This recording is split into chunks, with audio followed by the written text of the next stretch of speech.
Welcome to the playbook. I have an extraordinary CEO and founder of Groove Life, Peter Goodwin. Welcome to the playbook. Hey, thanks, David. I appreciate you having me on. Oh, it's my pleasure. There's so many different businesses out there. And, I was looking through and found you guys and then found that you were associated with a lot of my friends as well. And, I look at something like Groove Life and, the Groove Wallet. How does that evolve in your life? Like, how do you come up and say, hey, this is the passion I have to be profitable? Yeah, so we started Groove. I'm a hunting, fishing, adventure mountain guide in Alaska for like 20 years, and then so this is my second career. I started it when I was 35 as a side project, and we started with silicone rings, and we made the silicone rings breathable, and then we went to wash bands, and then belts, and now wallets. So we kind of want to be the Patagonia of accessories in about 20 years. Um, so that's our vision. But yeah, I tell you what, I live in Tennessee. I used to be a pilot in Alaska, so I don't know how I got here. This is, but I kind of hold life loosely. Life's a story that I believe that God's writing, and I'm part of the chapters in the book. And don't hold on too closely to control, and let things kind of unfold. And sometimes He can write a better story than we can. That's kind of how I view life. And I mean, the company, you have over 180 employees. It's, licensing is incredible with the biggest leagues. Tony, my friend Tony Hawk, NFL, NCAA, Marvel. I don't think you get any bigger than that. So, looking at a side hustle turning into, an unbelievable business and a content machine with millions and millions of views and impressions, what advice do you give to an entrepreneur that has a steady gig, one that they've done for 20 or 30 years, but comes up with an inspiration saying, hey, I hate my metal ring. It's dangerous. It's uncomfortable. I have a solution. How long does it take to go from, I'll try this out as a side hustle to where you are today? Yeah. So we started 5 years ago. And yeah, I think we have 215 employees now. Wow. We're mid 8 figures. We'll hit 100 million next year, hopefully. So we're growing fast. And what I would say, and I say this to entrepreneurs all the time, is don't sell what you think is cool. Sell what is already selling in the marketplace. Pioneers get slaughtered. Settlers flourish. So if you look at Apple's model, they've never created anything ever that wasn't already selling in the marketplace. Like, they just disrupted Tile, the little tile where you can find your keys. Yeah. Tile built that whole category, and Apple just came in and took all the market share overnight. So that's kind of our model is. When I'm talking to entrepreneurs, they think I've got a really cool idea, but it's so niche that you really need millions of customers that are already problem aware to sell your product. So that's kind of my advice to new entrepreneurs. I used to sell my services as a guide. It was so niche in Alaska. I had thousands of people that would be wanting to come to Alaska, but now selling to the world is that's how you're successful. Yeah, you have these great philosophies and strategies that, I used to tell people all the time, especially in the Amazon side, don't try to be a hero, right? Like, right. Why not just be the best at selling something that sells than trying to create something and build a market and awareness to sell it and then have somebody else come in and do it better and take away your market. You want to be that side of it. It's interesting because we have these unique experiences. And your first profession is very unique and, like you said, very niche. But it seems to me that all the great entrepreneurs like yourself have some sort of faith, and that faith has some sort of allowance to it. It's not, it's this weird combination, this counterintuitive thought of, man, I'm an outdoorsman, right? I busted my butt for years and years and years, 7 days a week. As much as it seems like it's fun, I know what you do, and I know what consistent, persistent behavior it takes. How difficult is it for you to allow things to go ahead and evolve and take its place? And, like you said, as a pilot, take your hands off the wheel and just have faith that you're being promoted and protected, not punished. Oh, that's good. Promoted, protected, and not punished. Yeah, oh man, I'm a human, so it's terrible, you know. Yeah. Yeah, it's not like, yeah, it's not a, you know, I don't have the corner on trust, that's for sure. I think, you know, I think entrepreneurs paint themselves in corners a lot of times, and they have, you know, they have to fight to get out, and I think that is, I think that's an advantage. I think burning the boats is a big deal. Um, and you know, doing it as a side hustle is one thing, but at some point you've got to jump off and go all in. And here's the deal: failure is the ultimate tutor. And so, trying to limit your failures at Groove, we have a $50,000 a failure. Pretty much anybody in any department can make a $50,000 mistake. They have to get it approved, but don't let it not be over that. But man, we've had so much innovation internally from that rule. So, because that's how I've learned. I mean, this is like my 8th business, and all of them failed except for, you know, I mean, they were okay. I mean, they made enough to scrape by 50 or 60 or $70,000 a year, but you know how business, like a $200,000 business means you're making 30,000 in net, you know what I mean? Or less. So people are like, oh, you have a big business, but you really don't, because you're a business owner and taxes and everything else. But so I've failed most of my life, you know, in terms of how the world defines failure. But if I look back, man, those were total steps to success. So I think that's probably more of like letting go and not punished, right? You're just like, man, these failures are not punishment. These are the gift. And out of these failures, I'm going to apply these to my next gig, relationship, whatever is important to you that you're putting your effort into. I love it, man. No, you have these distinct strategies that I talked about. Have you codified your own strategies? Do you have a certain mechanism of, with over 200 employees or so? Have you learned, you know, is there a certain system that you use with strategy? No, not anything particular. I mean, we have a lot of internal strategy for product development, marketing, you know, but nothing, there's no like ethos that we subscribe to, other than don't be a pioneer. That's the main one. But I would like to touch on culture for a minute. You know, Yeah. you said most entrepreneurs have faith, and I would agree with you. And it might not be the same faith that I have, but they have faith in something. And I have this kind of talk that I give. It's like, your customer knows if you're real and genuine.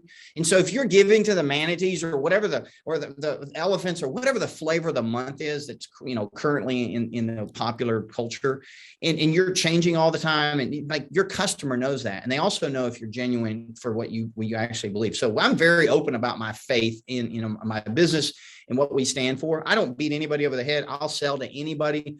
We hire anybody. We have Buddhists that work here, and, you know, alternative lifestyles that work here. We don't care. The main thing is that you love people. That's what I do require, is that you love people, and people over profits. So it's this weird flywheel that you have to be profitable, meaning you have to be a damn good businessman and have great profits and kick your competition's ass. But you have to, but that has to go right back into people, and those people, that starts the flywheel, and then the people make you successful, and then it's just this flywheel that continues on. So I'm a huge advocate of culture. I mean, I know that's kind of in vogue right now, but we really do it here. We invest millions into our employees. We have crazy things that we do for them, and we, you know, people are having a hard time finding employees. We have people stacked up waiting to work here. So.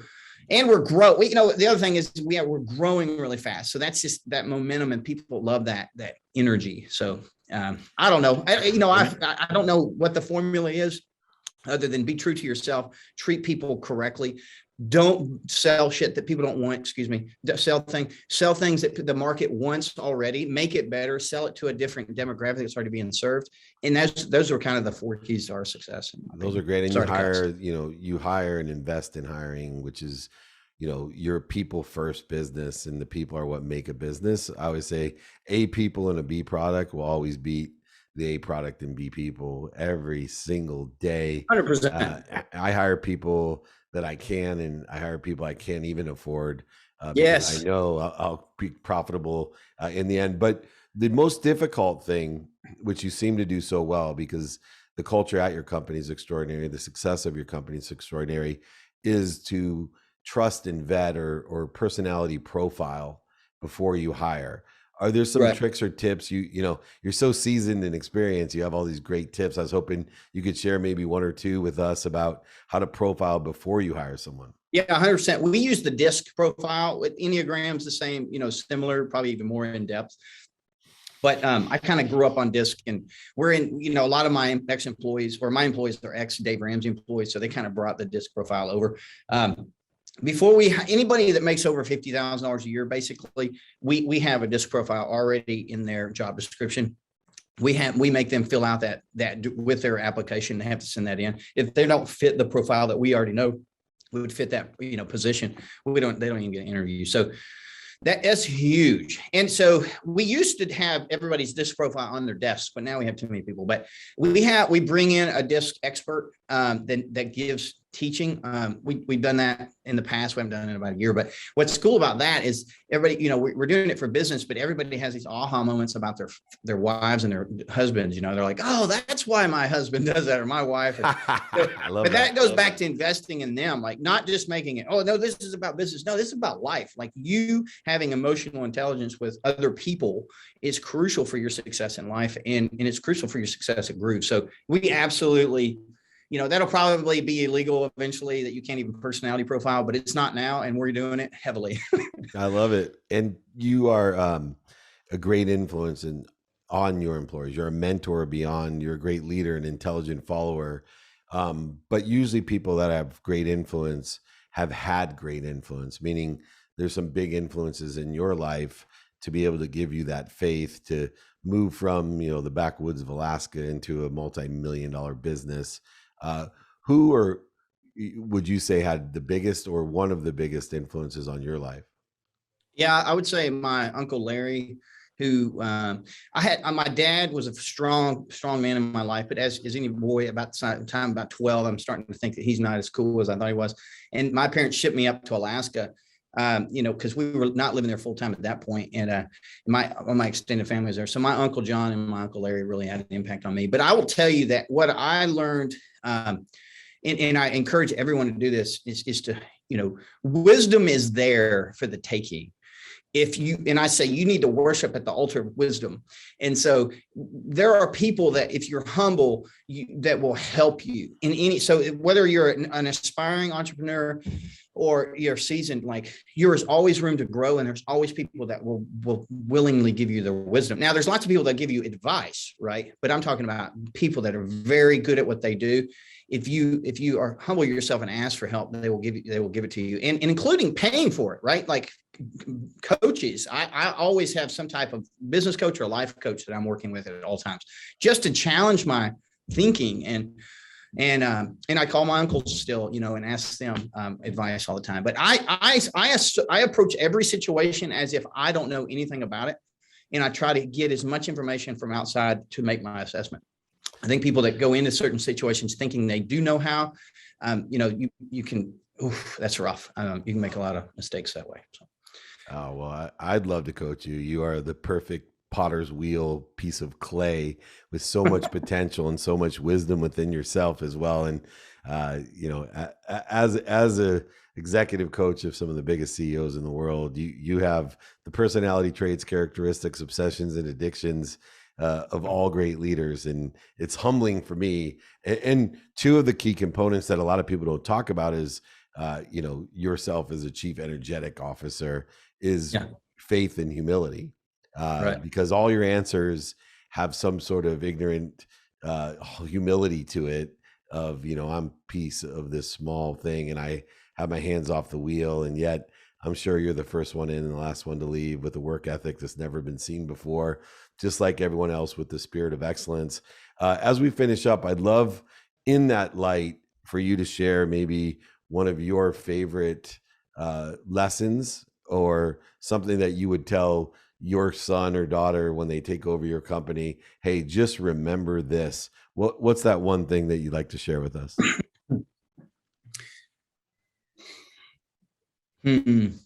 I would say that the reason you do things matters more than anything. So, and I did not, for the audience, I did not know you were going to ask me this question. So yeah, for sure. They know me. I don't give anybody anything. That was awesome.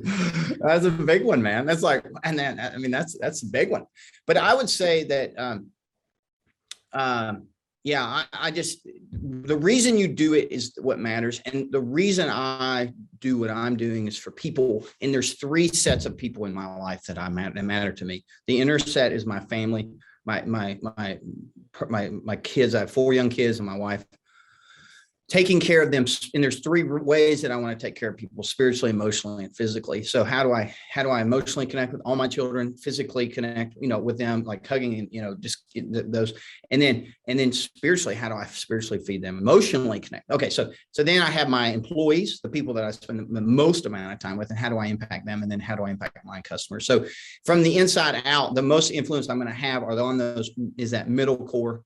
I'm never going to sacrifice my family for my employees, and I'm never going to sacrifice my employees for my customers.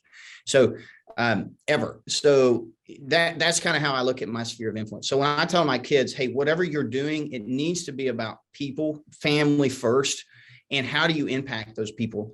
And again, in my worldview, how do you reconcile, how do you share God's love with those people, with whatever God's given you to do, whether you're a horse jockey, a mountain guide, or you sell silicone rings on the internet? You have massive purpose because there's people involved, and people are purpose. In my opinion, people are the only thing that are eternal, those relationships. Everything else we do will go away. All the money, all the everything, people are eternal. So I don't know whatever people believe there, but I believe there's a strong case, whether you believe in just energy and whatever, there is a massive amount of everlasting equity that you can build on this earth with people. So that's what I would give advice to my kids. Yeah, you are definitely a people person, and people first, and the people that are most relative to you are the first and most prioritized people in your life, I can tell, which is another key indication of a great leader, a great intelligent follower, a humble leader like yourself, which I would bet on this jockey, ladies and gentlemen, any day of the week. There'll be no doubt that he'll go from 8 to 9 to 10 figures faster than we can imagine, because he's living in the groove. That's Peter Goodwin. Thank you so much for joining me. He's the founder and CEO of Groove Life. An incredible interview. Check it out. Go back, take notes. There was nuggets dropping everywhere. You never knew there was that much wisdom up there in Alaska, but this guy can get it done. Thank you so much for joining me.